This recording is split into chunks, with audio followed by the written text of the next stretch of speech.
Good morning and welcome back to the second hour of LoveBabz Love Talk. I got Dr. Brown back in the house. Hey, Dr. Brown.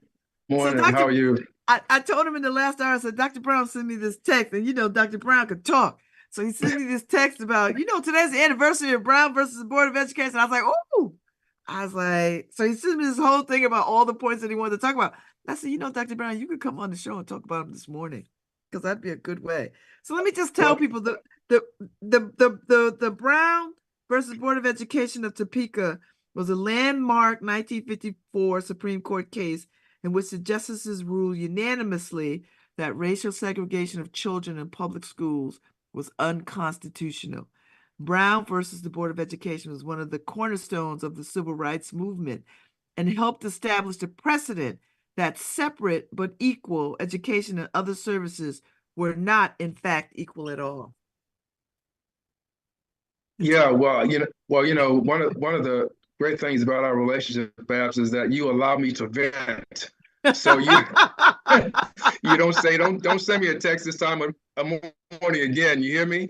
So I really appreciate you for that, and it's good to see you. I hope you had a great time on the continent, as I'm sure you did. Oh God, Dr. Brown, we should just all move. We just pack our bags and just go take over the continent. Yeah. But I appreciate your willingness to have me on the show on such short notice. But I just woke up and I was just very pensive this morning and thinking about all that has happened in the 70 years since that historic landmark Supreme Court decision. And before I begin, I would be terribly remiss if I did not sincerely thank all of the teachers, the principals, the school psychologists, the social workers, the support staff, the custodians, the cafeteria workers for all that they do for our children, not just here in Connecticut, but across the country. And I think it also needs to be said that the commitment to being a teacher, whether it's pre-K, primary, secondary, it's really a calling. It's not a 9-to-5 job. It is really something that you take on as a lifelong learner to commit yourself to doing. The idea that we are in the places that we are educationally in this country, especially as it relates to Black and brown children, it's really obscene. And thinking about the precedent that Brown was supposed to set, it was simply visionary, and it took a lot of courage to enact that ruling, led by, of course, Chief Justice Earl Warren, in a time where the idea of equity, equality, justice was very, very unpopular. So here we are 70 years later. Where are we? Are we better off? Are we better? Are we close to better? Are we? I think that we are in a state of crisis, and you recall some of the comments that my good friend and colleague, Dr. Wanda Alderman, expressed when we were on the show last time. But I think that the house is on fire, and we have to stop pretending like it's not. And I want to say too that there are some incredibly great things that are going on in some of our school systems and our school districts around the country, starting here in Connecticut, and we can't lose sight of that. But there has been a trend that has been moving things backwards, as opposed to forwards. And oftentimes you will hear activities that are promoting what we call restorative justice projects. And I think that those are great endeavors, but the term restorative justice, Babz, implies that justice was at some point present. A definition of justice, the greatest principle of fair dealing. The greatest principle of fair dealing. So when you look at the educational system and the ways in which overwhelming numbers of Black children have been treated in that system, justice has never been present. So I think that before we can talk about ways to transform the educational system, we first have to be willing, all of us, to take a very, very honest and objective look at the structural racism that exists within the educational system. And it is not until we are willing to do that kind of work that we will really be able to see meaningful changes that can be sustainable. And over the last year and a half, as you know, I've been an adjunct professor for more than 2 decades, and I've seen this continuous diminution in the rates of college readiness among a growing number of college students. There are some outstanding students at the college level. They are prepared, they are teachable, they allow you to stretch them, they are willing to concede when they may not be giving you the right answer or may not be thinking critically enough, all those things. But there's also a growing trend among some students that has expressed itself in terms of not being as college ready as they should be. That has been exacerbated by growing levels of student entitlement. That is this idea of, I've paid my tuition, I registered for your class, therefore I'm due a grade. So what I decided to do informally is to become a substitute teacher in schools here in the state, because I wanted to understand on a much deeper level, what is the etiology or cause of some of this diminishment in terms of the levels of scholarship that I'm seeing, and also many of my colleagues are seeing at the post-secondary level. What I've learned, and I must say this is informal research, I would love to do this formally in a way that's funded. I put that out there. But what I've seen is situations that more often than not are simply policing students. And I'm not making a sweeping indictment about the schools here in Connecticut. I'm only talking about the schools where I've been a substitute, and that's only been a few. So the sample size is small. But these are school districts in middle-class communities. They're not affluent communities. They are middle-class communities. More of the time, so many of the teachers, Babz, are simply exhausted. They are exhausted. COVID has done a number on us. And in talking with many teachers, what they express is that because of the isolation that COVID required, many of the social skills that students would normally have been acquiring in schools were never put forward. So now you have situations where students are more socially awkward. They are less willing to do group assignments. They are less willing to speak in class. And what you see now is more and more students who are behaviorally challenged. So in other words, we have situations more of the time where teachers are doing more policing than actual educating. The other thing is, and we have to look at, from a cross-sectional perspective, the demographic makeup of school districts in the state in terms of race and ethnicity. What I believe as a medical sociologist in particular, and a sociologist in general, is that we have seen transformations in our most important social institution, and that's the family, where that institution provides the guidelines for love, support, caring, respect, discipline, learning the differences between right and wrong, understanding that when you go out into the world, you're not just representing yourself, you're representing your family and perhaps even your community. You know, the types of values that we were raised with, many of those attributes, perhaps, are not being manifest in the same way. And my concern is that many of the students, who in some cases are disproportionately Black and brown, are not being properly prepared for what's coming next, whether it's high school, college, or the world of work. And so what has begun to happen is in these spaces where more policing of students is occurring as opposed to educating of students, they are going to be fodder for a world that is going to be very, very unwelcoming. Because we know that the world is changing very rapidly. We know that there has been this deployment of artificial intelligence, which is eroding many of the jobs that were typically had by people. But I think more to the point, we have to be willing to have honest conversations about the present makeup of the educational system, the schools, the extent that resources are being brought to bear that are adequate, that we are bringing appropriate levels of cultural awareness and cultural humility to those spaces, that we are equipping teachers with the salaries and the resources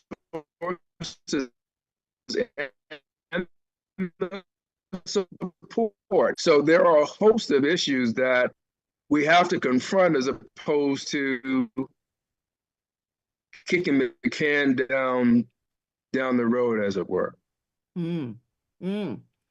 So when we think about the Brown versus Board of Education, what do you imagine we thought would happen in those early days? Like, did we think that education would become just and equitable across the board? Were we hoping for the allocation of resources to flow into our communities where our children were being educated? Like, what was the structure? What did we think would happen? Well, I think that was the idea over time. We knew that, and the scholars at that time and the activists at that time understood that changes that happen overnight, that it's a slow process. But clearly, with the teeth that Brown v. Board of Education brought from a legal perspective, we felt that we now had the backing of the federal government, and hopefully, before too much time passed, the states would also get on board, if you will. We obviously know that that was not the case, but I think we also began to see that with the change that Brown brought in 1954, one of the other things that happened, obviously, were pieces of legislation passed into law during the Johnson administration of the 1960s. So there was a lot for us to look forward to. We had Brown 54, we had the Civil Rights Act of 1964, the Voting Rights Act of 1965, Medicare, Medicaid 1965, the Fair Housing Act of 1968, and all of these pieces of legislation passed into law were laying the foundation, if you will, for a far better way of life for Black people, people from other marginalized communities, and poor people. Unfortunately, the economic landscape changed as well. So we quickly moved from an agrarian-based economy to an industrial manufacturing-based economy, which slipped into the information economy. We saw the proliferation of employment in the federal government and state governments of Black people across the nation. And part of what that brought was a decrease in the levels of activism in some ways, because now we were getting jobs for the very first time en masse. Manufacturing had gone away, and so educationally, we were in positions now to send our children for the very first time to better schools. So this meant that more Black families were able to send their children to better schools, typically in white school districts. The problem, however, while they were able to do this, the racism that Brown had fought to assuage was still in those spaces. So now the children of these Black families who were in these white schools were facing still a level of racism that Brown was supposed to at least reduce in some ways. And so we find ourselves in 2024 still as if still in the same place around equity and inclusion and not having enough resources in our schools, and having Black kids go to white school, or having Black kids go to schools where they're predominantly white and still feeling the effects of racism. Right. In some cases, it's still true. And obviously, from an economic perspective, more Black families than ever are able to send their children to any school in any school district, because of the advances in economic opportunity for some Black people. But by and large, we find that in school districts that are predominantly Black or brown, there is still a need for addressing the issues of resourcing, of staffing, of infrastructure, right? The types of courses that are offered in these schools. And what I also found was that in several of these schools where you have majority Latino/Hispanic populations, and I say that because it may be students from Puerto Rico, it may be students from Central America, it may be students from Brazil. So you have a cross section of students. In addition to some Black students, what you find is that the majority of the teachers are white. That is not necessarily a bad thing. Let me be very, very clear on that, because we obviously have some outstanding teachers who are white. We have a cross section of outstanding teachers from any race or ethnic group. But what I am saying is that I am concerned about the ability to capture and understand the cultural nuances that are applicable to different groups of students, is what I'm saying. Mm. And even I, as a Black man who's gone into these schools, I don't have the cultural awareness because I have not been in those spaces, you see. So it's important that we are bringing a level of understanding that embraces the fact that the cultural awareness, the cultural humility, as well as things such as just levels of sensitivity and compassion about the ways that some students may be living outside of the schoolhouse is really, really important. Some of our students are in situations where they are actually raising younger siblings or cousins. They are responsible for getting those younger children off to school every day because their parents are working 2 and 3 jobs. And so there may not have been opportunities for the parents, as much as they may like, to inculcate their children with appropriate types of behavior in and especially outside of the home. So when they come into a school setting and they are required to behave a certain way, but they may not have gotten that kind of teaching at home, you begin to understand why we have some of these dynamics. So that's a long way of saying these issues, Babz, are complex.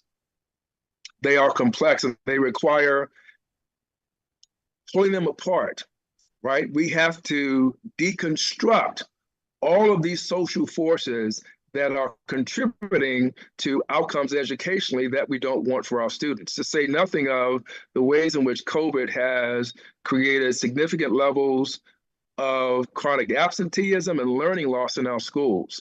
So there are a host of issues that require a multidisciplinary perspective be brought to bear to address.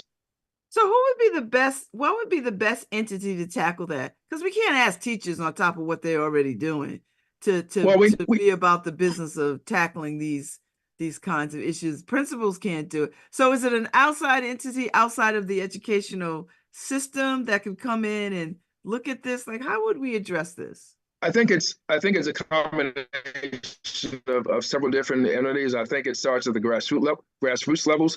I think it includes parent-teacher association groups. I think it includes, obviously, teachers associations, administrators, state officials, and ultimately policymakers. Mm. I think it's going to require that kind of an effort because the situations have gotten that dire. We are no longer in a situation now where we're seeing, grade slippage in just a few districts. This is now, in my estimation, become a national crisis. And it means that we're going to have to in some ways reimagine what education needs to be in the 21st century as opposed to what it was in the 1950s, 60s, 70s, and 80s and 90s. Mm. All right, so say we do that, it's going to take money and time.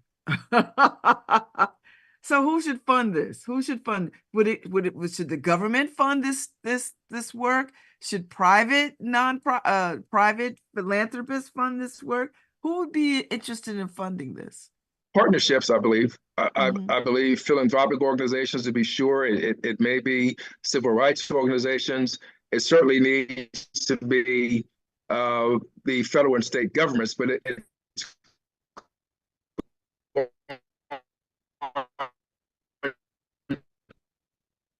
really want to address the issue because I'm telling you, Babz, the world that is for these young people is not going to be very hospitable. In fact, when you're looking at it and the ways in which work, how you take care of yourself, all of these things, they're going to be a specific set of skills that are going to be required now that I'm not so sure that some in this generation of students are going to be getting. And until we look fundamentally at the strengths, but also the flaws in the educational system as it's presently constituted, we're not going to position the young people in this generation for success in the future. In fact, some people are already calling this generation of students a lost generation. And is that because of COVID? Or does COVID exacerbate that as a given? You know what I mean? Like COVID has exacerbated that, and I can recall on many occasions asking students to speak before the class or to work in groups, and the levels of resistance that I observed. And when asking students what it is that makes you uncomfortable with talking in front of the class, what I can certainly understand. Public speaking is one of the most terrifying things to do. But also working in groups, what some of the students say is, well, I've never felt comfortable working in a group. The other thing is we have to look at the ways in which students are impacted by social media, which is a huge issue. We have to look at the levels of bullying that have manifested via cyber bullying mechanisms. We also have to look at, at the middle school and at the middle school ages, the body is beginning to change, peer pressure has kicked in. All of these things are swirling. We are also living in a time where some students have become hypersensitive. And so for even the mildest critique of work that may be subpar, some students interpret that as being shamed. So there are a host of different issues now that psychosocial issues that we have to address. And that's why I say again, we need school psychologists, educators, administrators, people at the policy level, grassroots organizations, parents, extended family members, government, state, and federal to come to address this issue collectively. And so, I mean, we have a Department of Education. We have a whole Department of Education in this country. Could they take up this and begin to look at this from the places that you suggest? Well, of course they could, but the question is there a will to do that? And money. We seem to find money for a lot of other things. We have to ask ourselves, well, what are our priorities really? Yes. When it comes to funding other issues, other projects, money seems to drop from the sky. But when it comes to our most precious resource, and that's our children and young people, all of a sudden budgets are tight. We have to ask ourselves, what is most important to us? I mean, we believe that the idea is to hand off this country in better shape than when we met it. Well, that used to be the idea. I'm not so sure now, Dr. Brown. Well, we're abdicating that responsibility. To me, that's a moral imperative. And you see some of these young people that have so much to offer, you know, but lots of times they do not feel seen. They don't feel seen. And so sometimes you've got to look past the behavior. I'm not saying ignore it, but oftentimes that behavior is symptomatic of something else. Mm-hmm. And what I'm saying is we've got to get to the something else that behavior is representing. That's what I'm saying. And it wasn't until I went into some of the schools myself to see, okay, there's a deeper issue here that is not getting addressed or it's not being acknowledged. I can recall just some of the behavioral issues that are encountered, but in the midst of that, there'll be some students, they come in, they sit down, they do their work, they ask questions. And at one of the schools, not too long ago, there was a fire, a real fire. It wasn't a fire drill. And at times, the scene was chaotic because students were supposed to go to designated areas, stand in a certain space, and not move, which can be difficult for some students to do. But in the midst of that, one of the students that I was teaching, you know what he was doing, Babz? This boy was reading a book. He was reading a book. And subsequently, I asked him, I said, well, I noticed you were reading a book the other day. I mean, tell me about it. He says, well, I'm ahead of my classes. And so my teachers give me a book list to read. I've got 95 books to read, and I'm up to book 90.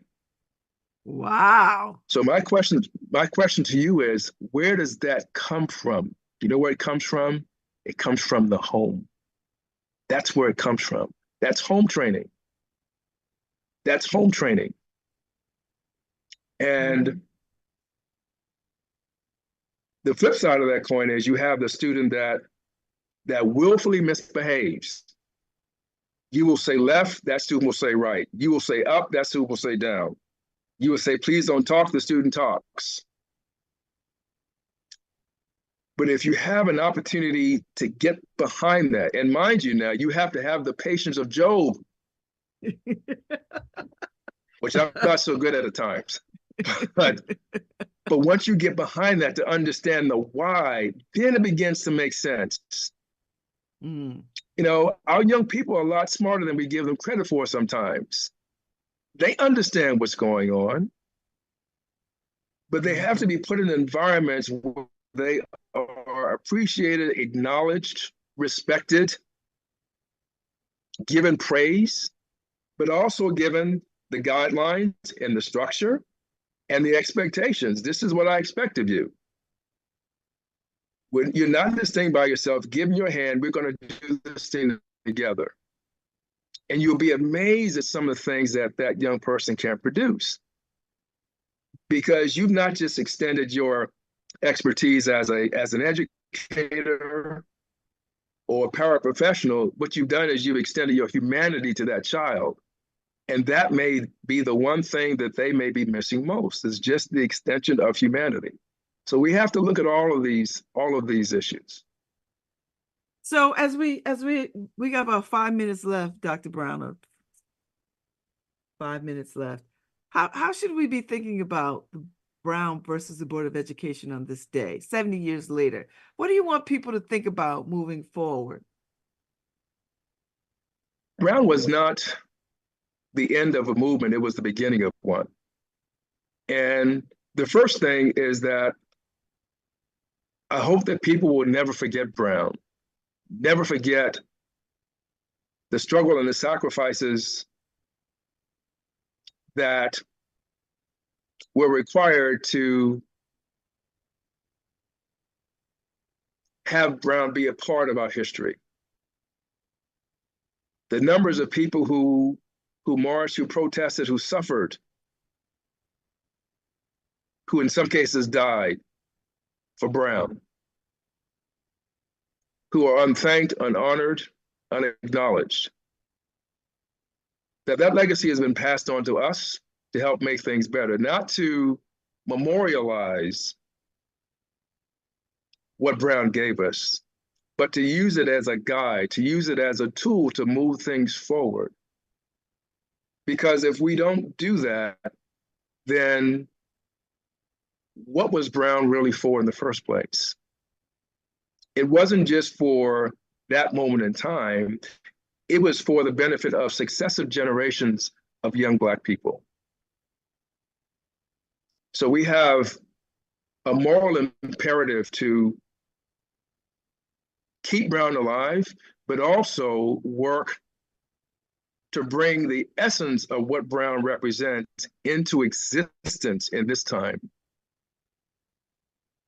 And 70 years later, that has not happened. Mm. Okay. Well, I so, I always appreciate the conversation, Dr. Brown. You always come with some heavy knowledge. I appreciate it. And you should tell your viewers that I'm not a heavy person, but I know that oftentimes we, in terms of seriousness all the time. I like to have fun and a good time and joke just like anybody else, but these are some serious issues, and we have to tell the truth about these issues. We can't go around thinking or saying that, well, it's not as bad as it is. I'm telling you, it's that bad. It is. But there are ways to move from this space to a brighter tomorrow. That's what I'm saying.